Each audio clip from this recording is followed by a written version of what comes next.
Okay, good afternoon, everybody. We'll go ahead and get started. I have a lot of slides, and I apologize. I might go through some of them, rather quickly. But my name is Rolando Regino. I'm actually over at Victor Valley College. I'm the Dean of STEM and also the Distance Ed Coordinator for the campus. And this is perfect, I think, this particular workshop because of what we discussed earlier today about faculty development, having credentials as faculty, et cetera, as far as online teaching is concerned. So anyway, let's get right to it. I'm going to show a brief video clip to kind of like bring us all to the issue at hand right now, and that is why is learning to teach or learning to teach online different from teaching in the regular traditional classroom. So let's take a look at this video. If I get my clicker going, there you go.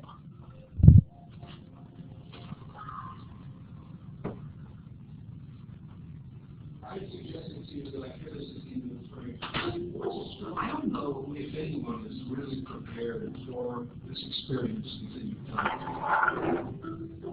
About 9 years ago, I began teaching online at Constructivism. In that time, there has been a dramatic and steady increase in student interest. We talk about online versus resident instruction. I think that is an artificial boundary as discipline. If you move an IST, we need not to keep reinventing the wheel over and over again. We need to share our experiences. Students like flexibility. That's the generation that we're leading. 25 years ago, we couldn't have done these. But now we have to keep up with the time. Online learning is in a tremendous growth phase. You have the reach, the ability to engage students. Who would have thought 10, 15 years ago these technologies could support the entire course? We change because we change the lifestyle of our students. I teach marketing and international business courses. I didn't expect teaching online to be as different as it is from the classroom. It's considerably different. Okay, sound familiar? A lot of questions that faculty may have about moving on to the online world of teaching, right? So this is the question I want to pose for us to consider this afternoon, and that is, why is teaching online considerably different than teaching on ground? And I came to a reality to this question about 10 or 12 years ago. I've been administrator for a while in the community college system, but my job was getting downsized. Ever happened to everybody? Yeah. So anyway, I realized I have to go back to the classroom, and that's fine. I love teaching, by the way. So when I got back in the classroom, oh my gosh, there's all this technology, and I realized I'm not up to speed. I need to get up to speed, right? Then I figured, well, this is the economy we're now in. I probably need to go back to school. So I've always wanted to complete that doctorate I started, so hey, why not? So as I got into the doctoral situation, the traditional university, guess what? Because I had been so long between my classes, they said I had to do the whole program over again. I know some of you had that experience after I spent so much money, right? So I guess what I did, I went to Capella, so you may know, accredited university, by the way. So they do one of the only ones that do and started to teach or to help people get their PhDs online. Okay, so they started about 20 years ago, almost now. Anyway, I went there, and then I said, well, hey, I got to get some work now that I'm not administrating full-time. So I started teaching online. I didn't know what I was doing at the beginning, but I went to a couple of universities. I won't mention their names. They're private, but they did train me. So I realized that, this is so different now. Times have changed. I got to get up to speed. I'm studying this stuff now, so I better really know what I'm doing. So anyway, that's kind of my background. And I know about 4 or 5 different platforms. I've taught for about 3 or 4 universities online, and also, of course, a community college. Okay, these are some of the topics I want to go through today. The state of online teaching and learning, where we are now. Basic learning theories. I think we need to understand how we are teaching and why we're doing it. Right? We have theories underlying it. Also, I want to go through the research and the best practices a little bit. Research in the faculty development for online teaching. You have to have MOOCs, right? everybody's talking about MOOCs. So let's touch that on a little bit as it pertains to staff development. And then lastly, I want to talk about strategies in faculty development for teaching online. And I alluded to that a little bit earlier today in the main presentation, what we're doing over at Victor Valley College. Okay, here's the state. And some of you may know about Sloan Consortium. They've done this study now for about, just about a decade. The last study for the 10-year came up just last year, so I looked at what they did. And obviously, if you look at the stats here, you'll see that everything's increasing, right? Everything's increasing except for what? There's one thing that really stands out to me. You can see that from here. It's this. Actually, number 6. Well, we'll talk about number 7 too, but number 6 says what? The perception of, and that's the CAOs, the instructional people on the academic side, they say that the acceptance of online education by faculty still remains low at 30.2. I believe in prior years it was still low at about, just a little bit over 30. So why is that? Why is that happening today? Well, faculty still have some resistance, not sure about online education yet, so that's something to really look at when we talk about staff development. Okay. That go on to the next slide, yeah? That number 6 question, I find it problematic because if you're sitting with a chief academic officer's perceptions of how faculty feel about online education, I would have much more faith in a survey of faculty about how they feel about online education rather than running a survey through the biases of the chief academic officer. And we'll get to that because I did my own survey, by the way. I did. Yeah, a good point. Point well taken. Okay, now let's take a look at, that was nationally, by the way, obviously, but this is in California. What's our state of online teaching today in California? Well, if you look on the CDC website, we're the largest online system of higher education. That, by the way, includes the CSUs and the UCs. We have about 1,200 degree programs, over 16,000 courses, 167 accredited colleges and universities, right? And we're, about 500,000 students. And what's changing the landscape as well, I think some of you know this, and that's the last point here, and that's California Senate Bill 520, which is going to allow credit for students who take the MOOCs from nonprofit companies or for-profit companies. So that's something. It passed through the Senate already, but I think the House is still debating it. I'm not sure. The credit is for completing sometimes just to have a series of companies completing. And that's because we haven't had credit, but out of an assembly committee. Yeah, they're still in the works, so. Okay, let's move on. And we'll have time a little bit more for more questions a little bit later. Okay, let's talk about the learning theories, because I think a lot of times, and what I hear when I go to conferences such as these and talk to faculty, they're not quite sure about the learning theory behind teaching online. So let's kind of review that real quickly. Starts with adult learning theory. Malcolm knows, some of you may know who he is, the adult learning theorist back in the 50s and 60s. I think he passed away in 1997. But he looked at how adults learned, a lot of research. He defined andragogy as opposed to pedagogy, right? Andragogy is the learning of adults as opposed to learning of children, or how children learn. And then these are some of the assumptions. I won't read them all, but you can see that the adult learner is different. They're an adult. That's what we call them, adult learners. They come to the classroom with different precepts, premises, their whole experience in their life. I really realized that when I started teaching online, a lot of adults that came back to school in the evening, they were different from my kids over the community college, different mindsets. So these are some of the things they bring to the table, right? Now, the other theory that seems to be underlying as I did my research into a lot of online teaching and faculty training is that we really look at constructivism as the basic theory underlying what we do in the classroom. And some of you know what this is. Basically, it's constructing knowledge, scaffolding knowledge, building knowledge. You're not just starting from a clean slate. We may start as a clean slate in K through 12, right? We're just learning about the world. But by the time you're an adult, by the time you're in higher ed, you have some basis for knowledge already. So you're building it up. And I think if we understand that as a premise for online teaching, it's a constructivist theory that we're really looking at, building knowledge, right, for students in the online environment. That's how we should be looking at it.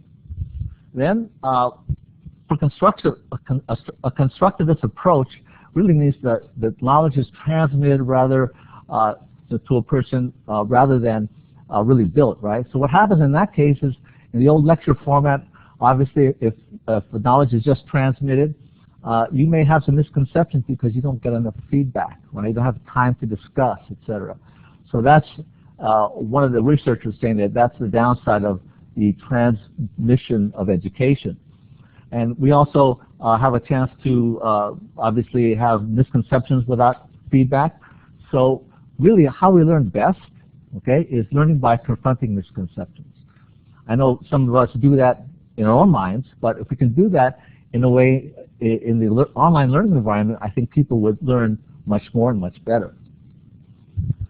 Okay, the third thing that my research showed is that when we really move into online teaching, we have to have strategies that are really learner-centered. Okay, and I think many of you may know about Marilyn Weimer. If you haven't read her book yet about learner-centered teaching, seminal work. Okay, and she showed us that when you go into the learner-centered classroom, a lot of these things have to change. And what's that?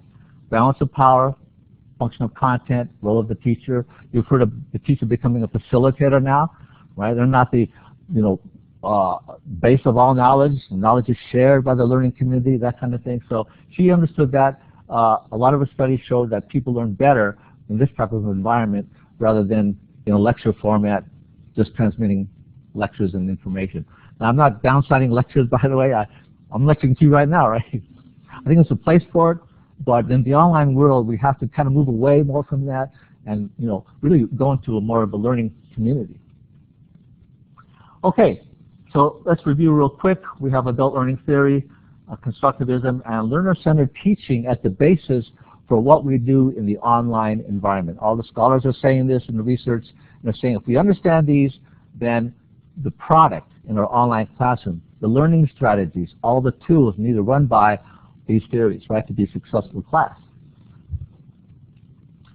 Okay, research, the best practices. Let's take a look at that a little bit. These are some of my observations. Kind of interesting as I looked at this. Distance education is driven by technology innovations. Okay, we cannot say no to technology, obviously. That is what distance education is about. That's going to influence our classroom, our online classroom, but we have to think about the technologies that we're using in relationship to the theories that we just mentioned. Also, there's a wealth of innovative technologies. We need to be up on that, right? Like when I was clueless, 10 years ago, I really had to step my game up. And the interesting thing is what I've observed is that while technology training is available, faculty are still skeptical. I mentioned earlier that we opened up the MSJC Academy to my faculty. Guess how many went the first time it was open? First, for free, by the way, no charge. Just drive, huh? Not even. I think there were only 2 or 3 of us in the whole college. We have 87 faculty teaching solely online, and about over 100 teaching both hybrid and online. 3 of us went down there. Okay, just saying. Okay, so that's where we are. And also, the best practices now, if you look on all the research and what people are doing around the country, they're pretty much standardized. We all know what to do. Have your menus on the left. Have a lot of things set up as far as directions, etc. Okay. Yeah. A little bit more to that. Skeptical of the quality of the training, skeptical of the ability to do technology, skeptical of I think all of the above. Obviously, if you don't know the technology, it's a learning curve. A lot of faculty, as we saw earlier in our discussion, it takes time. You really need the time to develop. We know to learn a tool and how to use it and to apply it in your classroom, it takes a bit of time. So you got to invest in that. Also, people have this, I think, a misconception, non-distance ed faculty, that, well, you're going to go online now. That's a challenge to me as a traditional instructor, having everything on ground here. Is everything moving online? I don't want to get into that. I like the lecture, the physical or the on-site lecture practice. So it just presents a lot of challenges. And then there's the issue of intellectual property rights. And that's a big one too. They feel that when they go online, what happens? Okay, my property goes out there. I design it. Do I have to share with people now? Hey, that's my course. But there's a lot of issues like that, and faculty are skeptical because of all these things. Okay, here are some best practices that I've noticed. The elements of a good online course. A lot of people were interviewed. You saw that film clip I showed from the Penn State folks. If you know anything about the history of Penn State, they've been in distance ed for years. They were one of the first ones that did that, the telecourses. Some of you remember those telecourses. They did that. So they're far along, actually, in staff development. And these are some of the things they're saying. And that is that if you have a good online course, you're going to have, first of all, quality course design. Okay. How many of you have heard of Quality Matters? Most of you now? Okay. Obviously, that's good design, right? And that's a way to use a rubric of design to measure how good your course is, good to do course review through that, etc. They're really, I guess the gurus of that in a good sense. Another thing is quality performance from the instructor. You can have a well-designed course, right, even up to the standard of the Maryland folks, right? It took the whole state to develop that, by the way. But if the instructor's not up on how to teach it, you still don't have a good course, do you? No. The instructor has to be qualified. You have to look at the performance quality of the instructor as well. Then also to have a good online course, you need the support services. So I know we're talking about a lot of support services issues like tutoring, right? Online, we're talking about having authentication, accessibility. All these things have to be done in the online course. If you don't have any of this or very few of it, of these things, then obviously your course is not really a good course. Okay, here are some best practice principles, and I think a lot of you do this already in your online class. If you don't, I like Pat's checklist idea. Okay, we're going to have accreditation at Victor Valley. Come and visit us in October. I'm just wrestling in my mind, how am I going to get faculty to really, step it up in their courses? A checklist, not a bad idea. I'll just send it out and say, hey, these are some things you may want to think about when the accreditors come. Check this list off. So these are a lot of things that a lot of us already practice as far as how we organize and design our courses, right? I know I'm going to go through this quickly, but it'll be online anyway for you later. Okay, best practices. Okay, basically what we realize then is that whatever practice is utilized should be based upon the underlying learning theories and key elements of online courses, especially what we just mentioned about quality instructor performance. This is what staff development addresses, the quality of the performance of the instructor. So that's why staff development, I think, is so critical. But you know what, as I researched the community colleges in California, even for the last 10 or 20 years, you know this as well as I do, that staff development in general is not that, promoted. It's just a lot of colleges don't even have a staff development office. They may go out and hire the conferences once in a while from people to kind of stir things up. But as far as a regular, continual staff development and online especially, a lot of colleges are still in the developmental stages or don't even have it at all. And I find that fascinating. So how do we maximize instructor performance? You have to have good faculty development. I know we're all looking at that.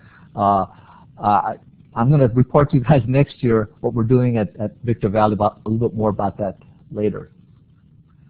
Okay, here's some of the research that I found when I did this about the mid-2000s when I was starting and completing my dissertation. And that is that not only is there a dramatic increase in courses online, but that these courses require the instructors to really do a major paradigm shift in the way they teach.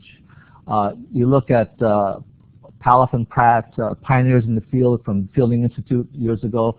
Look at all these scholars out there, and they're saying that when you teach online, you've got to change your paradigm. Put away, not entirely, of course, what you learn when you taught traditionally, but you're going into another environment online. You have to really look at the way you teach and really revamp it, right? Higher education, especially at community colleges, has a huge challenge. We have a lot of courses, but you know, we've been at this for a while, and even though we've had, just consider how many people really have an interest at the college in teaching online. It's still rather, you know, people are so skeptical, it's rather low, right? So we're being at it a while, and these are the things that we found. Okay, my study, when I went into this, I took a region in California to look at as far as their faculty development.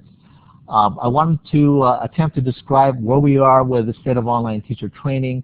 I wanted to send out those surveys to the faculty to figure out what they thought of their training. And I wanted to learn to see if we can improve our training at the community colleges. That was my goal in the study. These are the questions I asked, and that is which areas of training do instructors feel most important?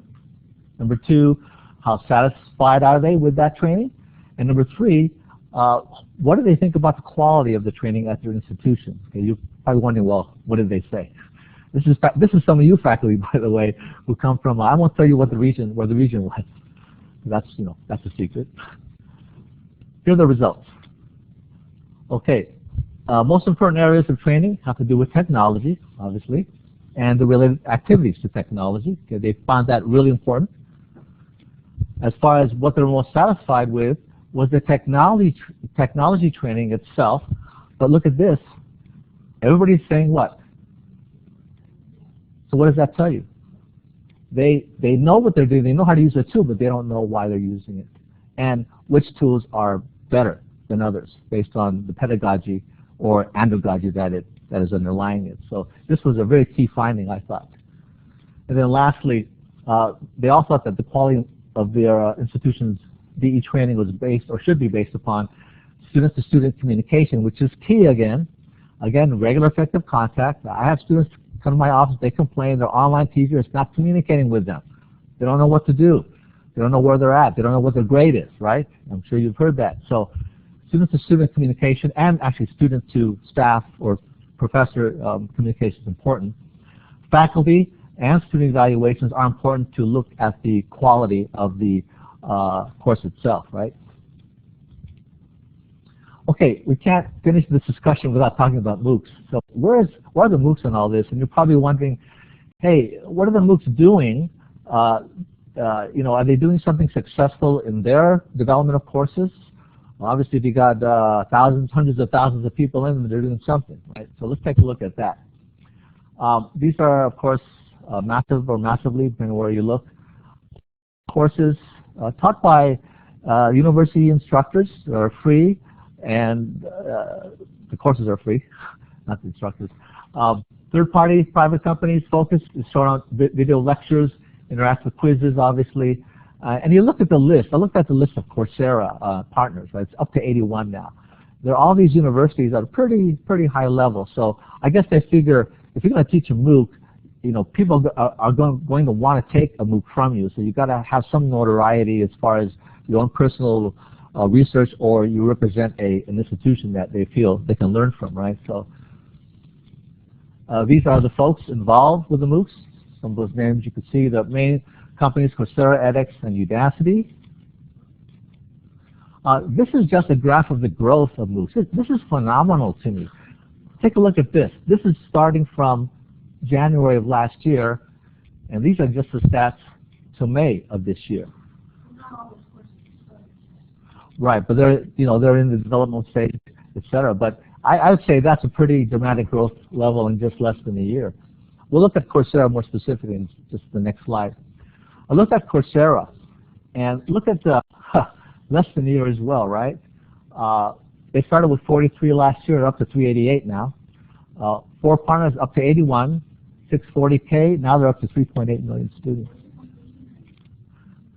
Right, those are good questions. That's why we need to look at what they're doing and question all these kind of things. They're your Coursera folks from the bottom there.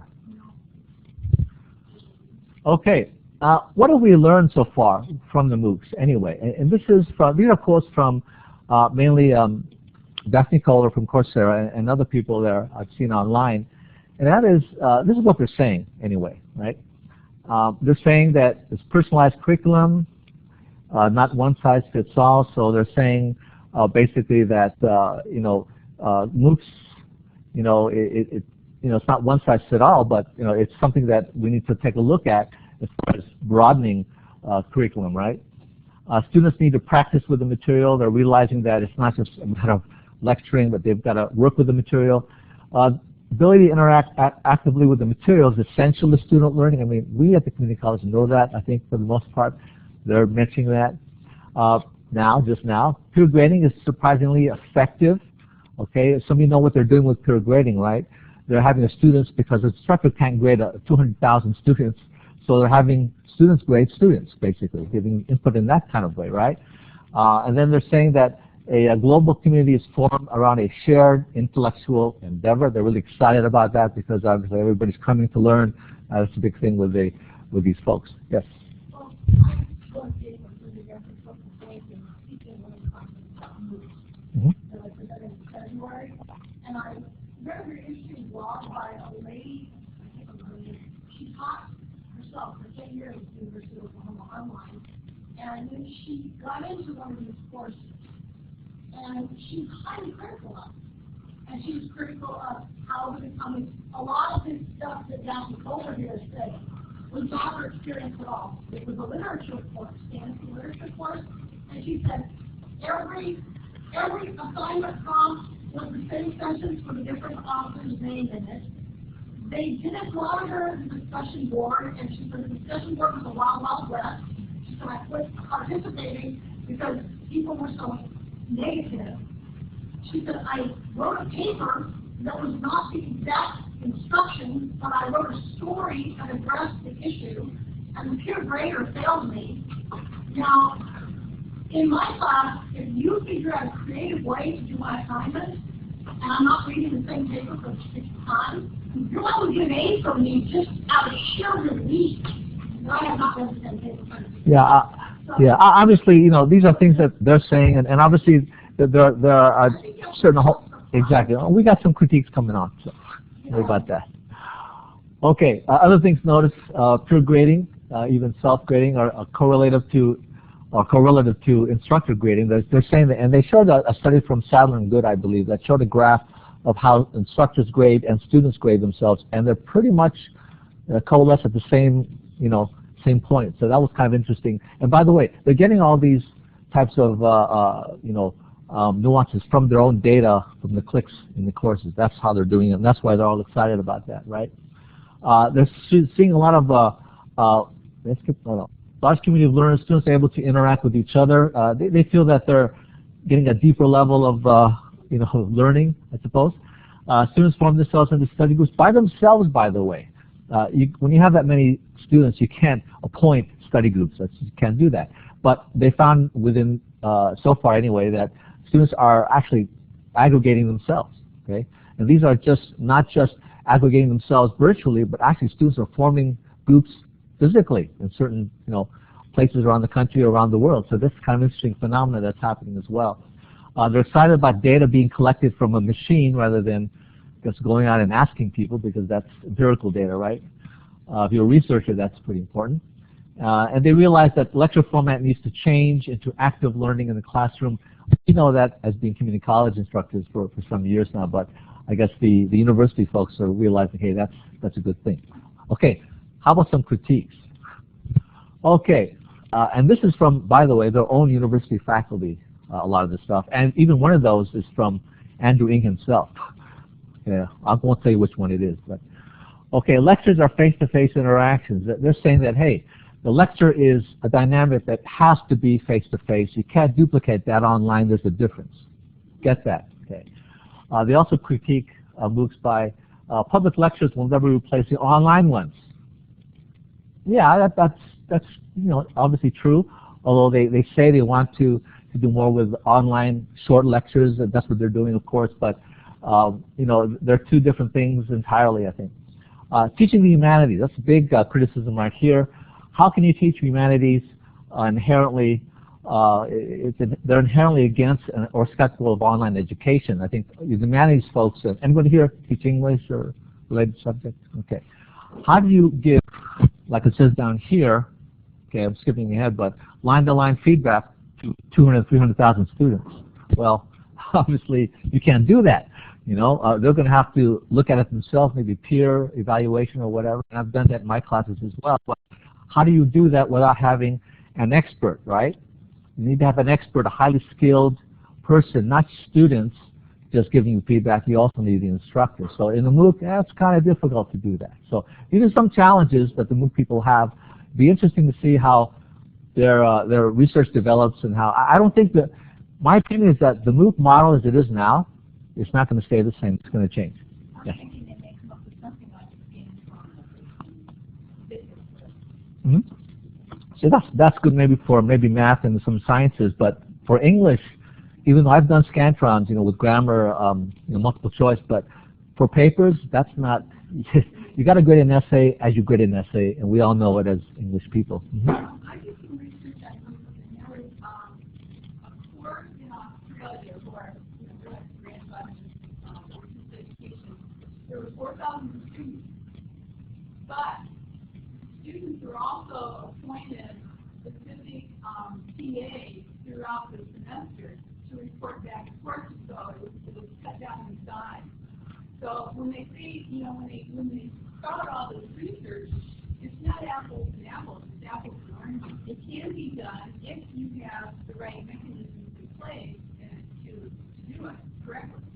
Yeah, I think someone mentioned the other day, I'm not sure in what session, but they're thinking of now having the MOOC, the major MOOC, if you can call it a major MOOC, where the lectures happening in these recorded lectures, but then the little MOOCs, baby MOOCs, as mini MOOCs, as individual classrooms run by faculty, where they're more manageable.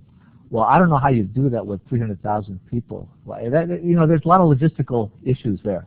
So, anyway. Yeah. Yeah. Well, everybody's jumping on the bandwagon, really.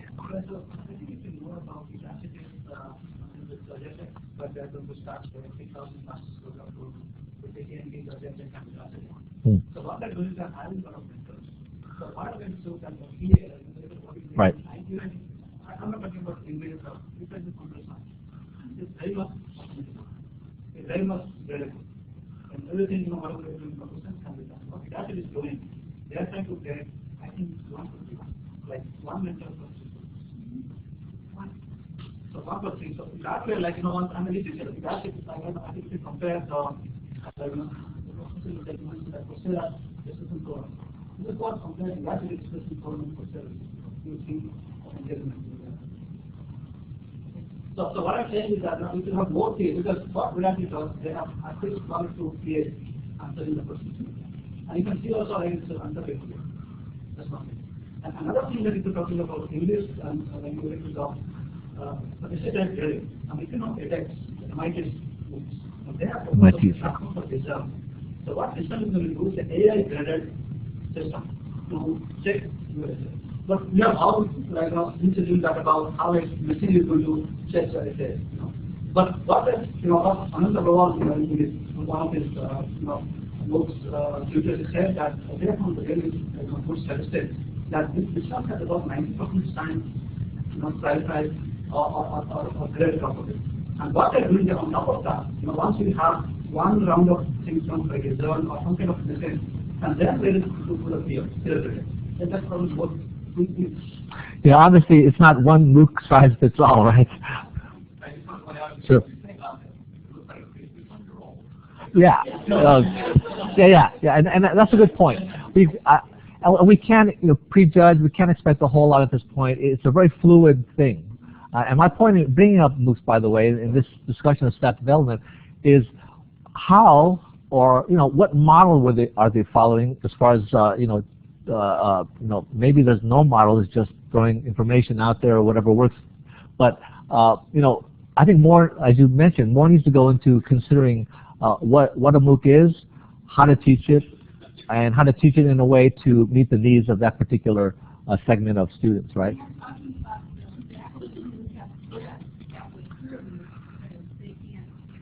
Right. And I've heard of that too. Yeah. One of my frustrations with the book is that it's generating so much information in the press, and there's a sort of sense like, wow, online education is arrived. We've been doing it for a while. No, very no. old model of Sure. education being pushed through new technology platforms. And one of my concerns is that actually there's new for us coming to online education that don't know that much about all the things you talked about before about the best practices. They're going to be so influenced by the MOOC, they're going to think, well, now if I'm going to create a cutting edge online education, online class, I'm just going to sit there and record all my lectures, and students are just going to go out and have their discussions, and that's even this in bed according to federal regulations. That's correspondence debt. There's no regular contact. Exactly. It's kind of a setback for understanding of what Right. education. No, that's a very good point. If you think about it, it's very much the model. A lot of these guys come from the university, we go to the community college. And I remember my experience as the TA in the discussion group, where the professor was the sage on the stage, mic'd up, and he lectured to 400 students. And then we got them once a week to try to explain to them what the professor said in the previous two lectures. And that's a really interesting dynamic, but it's almost, when you're talking about these MOOCs and you have the big lecture, the big assignment, but then you're going to break it out and assign it to TAs or whatever. It's like, oh my gosh, this sounds really familiar, only we did it in real classrooms. But Yeah, and I want to point out, I'm glad you both mentioned this because I want to say that having taught for the traditional online universities back in the past, not the big ones, not these, but the regular ones, I want to assure you that they follow a lot of the same principles that we do. Some of you know this, you teach for university too, but it's they look at all the research and they have a lot of the same best practices that we do. This is really driven by big stakes, huge university, lecture folks. So it's a little different, right, than what we're used to. Mm-hmm. They say, a lot of times they say their faculty by the number of students in their online course. That's So true. I was talking to one faculty member, and she got it was a good deal because eventually she ended up with 900 people in her course. And her, her dean and president of the campus was really upset that she got that many people in her course. I don't know how she graded it, though. I don't know, I didn't ask for that, but, Yeah. I mean, MOOCs have existed for a long time, but under how format. Yeah. It's the mass media bring a lot of hype to this. Okay, let's move on. I got a few more slides to go here. Okay, obviously these are my observations. They have some characteristics of online course. The group work and all that kind of thing. They're mostly driven by technology. Okay, technology is really driving the MOOCs, right? They're heavily influenced by private, for-profit entities, and that's a really big debate right now. Should we have venture capitalists involved in education? That's a really, that's a statewide debate. The jury's still out on their effectiveness. You still have to look at data, obviously. A year or less than a year is really not enough. And obviously, if SB 520 passes the state assembly, it's going to do some changes. And the 16.9 million you've all heard that's going to come to CCs, what's already here really, how we're going to develop that is going to really, you got to consider how it's going to change the way we do things, especially in the area of staff development. Okay, move on. Okay, here's some strategies that I found useful, and I mentioned some of them earlier in the major session, and that is we need to create a culture of staff development. In other words, that culture needs to come on campus. People need to realize, especially with learning how to teach online, it's a major leap for a lot of our faculty, isn't it? And maybe not some for not so with others, but for a lot of them there is. So we just need that continual staff development culture. College faculty resource page. Okay, and some of you may have this already. You have a resource page online. We're just developing ours at Victor Valley. And that resource page, we're going to have links not only to resources outside of the campus, but also within. We're going to put announcements when we have our faculty trainings, when we do our academies with MSJC on campus. And then right now, we did our first, as I'm here, we did our first open, what we did is an open training for faculty to learn the different tools in Blackboard. And we had our first one, it's going to be all throughout the summer. We set it up, different workshops. We had our first one yesterday. And I'm thinking, I'm praying hey, at least one faculty member comes, right? Because everybody's off for the summer, right? We had 7. And I was thrilled. That's a good start. That was the first one. And I'm thinking, hey, let's change the culture a little bit at a time. I think that's the way it's going to happen, right? The faculty needs to drive your DE development committees, really, because I'm an administrator, although I have I'm kind of split in two because I really love teaching, but I understand the dynamics of the college. I have to work together with my faculty. We have to drive this. You have to have a faculty champion, who's really interested in DE, and me as an administrator, I'll work with that person and I'll push that person, and we'll work together. You need to have your administrative support, and I think because everybody has accreditation looming over their heads, you're going to have support from your administration. And you need to promote faculty development, networking. And I want to stay here just a little bit. This is what we did with MSJC. We had to have staff development, so we started our academy.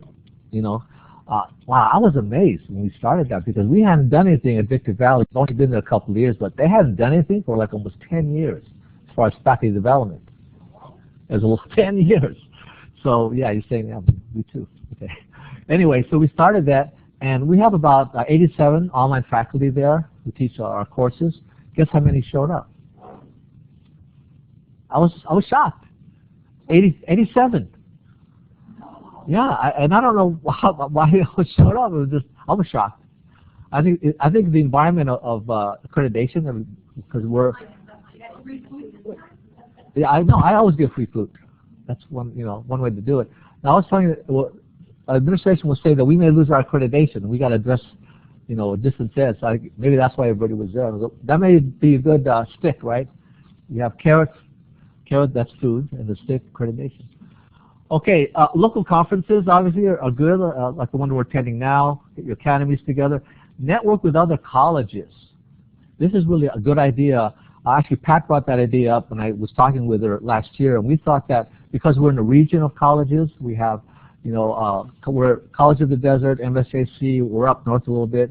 You have RCC, you have Chaffee. We're all there, kind of in a little region. Pardon? Yes, Crafton. Thank you. From Crafton? Okay, thank you. Sorry. Talk to me afterwards, okay? No, I would like to see all the colleges in our region together. We can share resources, right? We can share trainings. We can have maybe we can share tutoring. We can share expertise by different faculty. There's a lot of things we can do as a region. So I think networking with other colleges, especially close by, is a very, very good idea for staff development.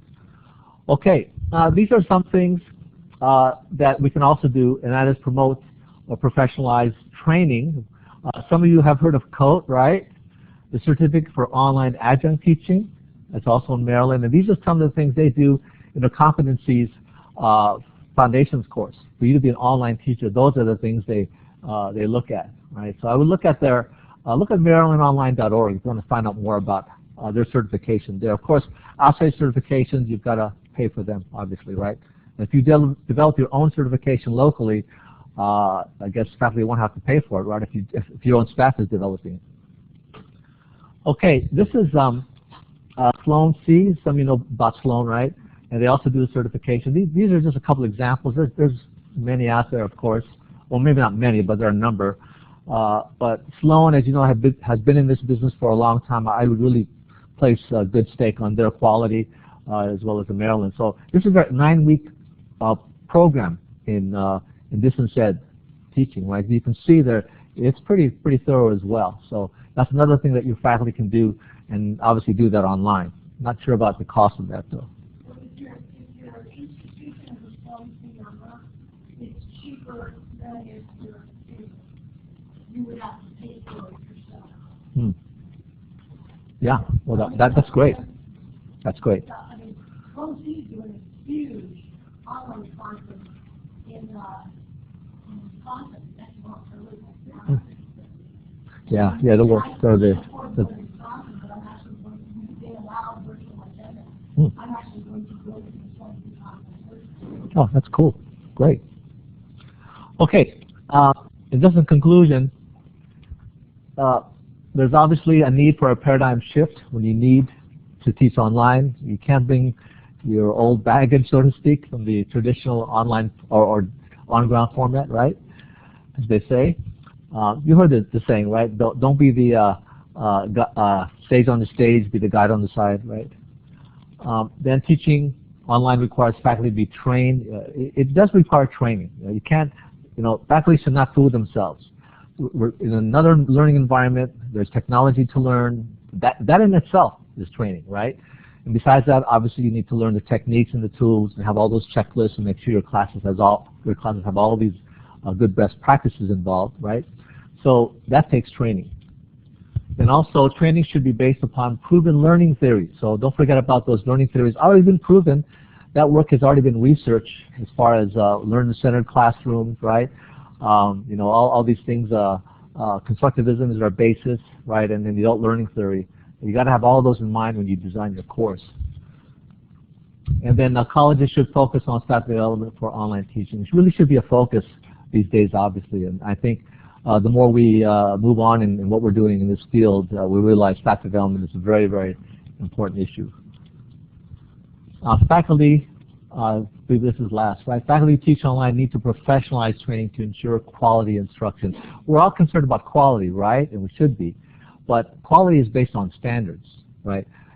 So we need to go to professionalization, certification, because that's standards. And we know with standards there's quality. So again, we can't fool ourselves, just maybe reading about online teaching, taking a class here or there. That's good. That's a good start. But let's step it up. Let's move it up to certification. I'm encouraging my faculty, obviously, to do that. If we can support them, great. If we can't, I think, my opinion, if you're going to teach online, that's your professional responsibility. You should be certified in some way. Go to school, get a degree, or just at least get certified in your area of expertise. So that's what I recommend.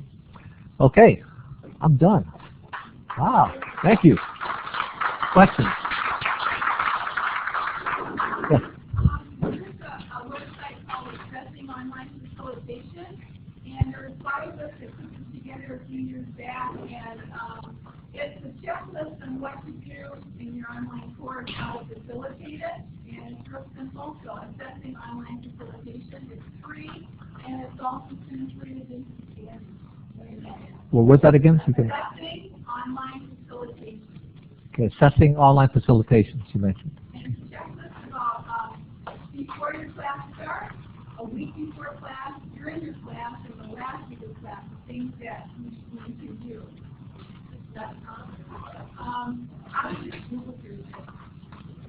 Okay, any other questions?